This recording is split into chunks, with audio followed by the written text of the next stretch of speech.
ബംഗാൾ ഉൾക്കടലിൽ രൂപം കൊണ്ട ഫിൻജാൻ ചുഴലിക്കാറ്റ് കർണാടക, തമിഴ്നാട് വഴി വടക്കൻ കേരളത്തിൽ പ്രവേശിച്ച സാഹചര്യത്തിൽ അതിശക്തമായ മഴ തുടരുന്നു. അതിശക്തമായ മഴയെ തുടർന്ന് കോഴിക്കോട് ജില്ലയിൽ റെഡ് അലർട്ട് പ്രഖ്യാപിച്ചു. മത്സ്യത്തൊഴിലാളികൾ കടലിൽ പോകരുതെന്ന് മുന്നറിയിപ്പ് നൽകി.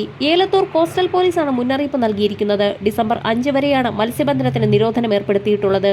തീരപ്രദേശത്തുള്ളവർ ജാഗ്രത പാലിക്കണമെന്ന് മുന്നറിയിപ്പിൽ വ്യക്തമാക്കുന്നു.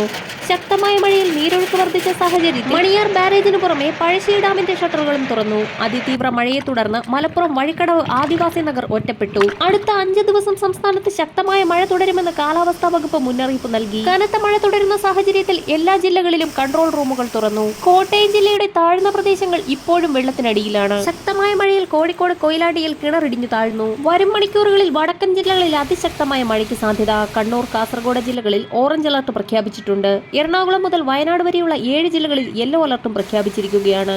എറണാകുളം, ഇടുക്കി, തൃശൂർ, പാലക്കാട്, മലപ്പുറം, കോഴിക്കോട്, വയനാട് ജില്ലകളിലാണ് ഇന്ന് യെല്ലോ അലർട്ട് പ്രഖ്യാപിച്ചിട്ടുള്ളത്. മലയോര മേഖലകളിൽ ജാഗ്രത തുടരണമെന്ന് മുന്നറിയിപ്പിൽ വ്യക്തമാക്കിയിട്ടുണ്ട്.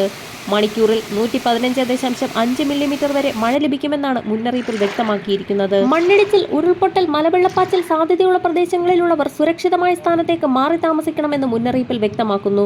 സ്ഥിരമായി വെള്ളക്കെട്ട് രൂപപ്പെടാറുള്ള താഴ്ന്ന പ്രദേശങ്ങളിൽ താമസിക്കുന്നവർ സാഹചര്യം വിലയിരുത്തി തയ്യാറാക്കപ്പെടുന്ന ക്യാമ്പുകളിലേക്ക് മാറേണ്ടതാണ്. ശക്തമായ കാറ്റിന് സാധ്യതയുള്ളതിനാൽ അടച്ചുറപ്പില്ലാത്ത വീടുകളിൽ താമസിക്കുന്നവരും മേൽക്കൂര ശക്തമല്ലാത്ത വീടുകളിൽ താമസിക്കുന്നവരും പ്രത്യേക ജാഗ്രത പാലിക്കേണ്ടതാണ്. മഴയുമായി ബന്ധപ്പെട്ട് നാളെ ഒരു ജില്ലകളിലും അവധി പ്രഖ്യാപിച്ചിട്ടില്ല.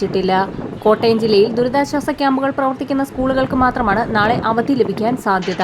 ഇതേസമയം ABVP നാളെ സംസ്ഥാന വ്യാപകമായി പഠിപ്പ് മുടക്ക് പ്രഖ്യാപിച്ചിട്ടുണ്ട്. ITIകളിൽ ഷിഫ്റ്റിന്റെ സമയം വർദ്ധിപ്പിക്കാനുള്ള തീരുമാനം തിരുത്തുക എന്നുള്ള ആവശ്യം ഉന്നയിച്ചാണ് ABVP നാളെ സംസ്ഥാന വ്യാപകമായി ITIകളിൽ പഠിപ്പ് മുടക്ക് പ്രഖ്യാപിച്ചിരിക്കുന്നത്. വരും മണിക്കൂറുകളിലെ വാർത്തകൾക്കും മറ്റ് അവധി അറിയിപ്പുകൾക്കുമായി ചാനൽ സബ്സ്ക്രൈബ് ചെയ്യാൻ മറക്കാതിരിക്കുക.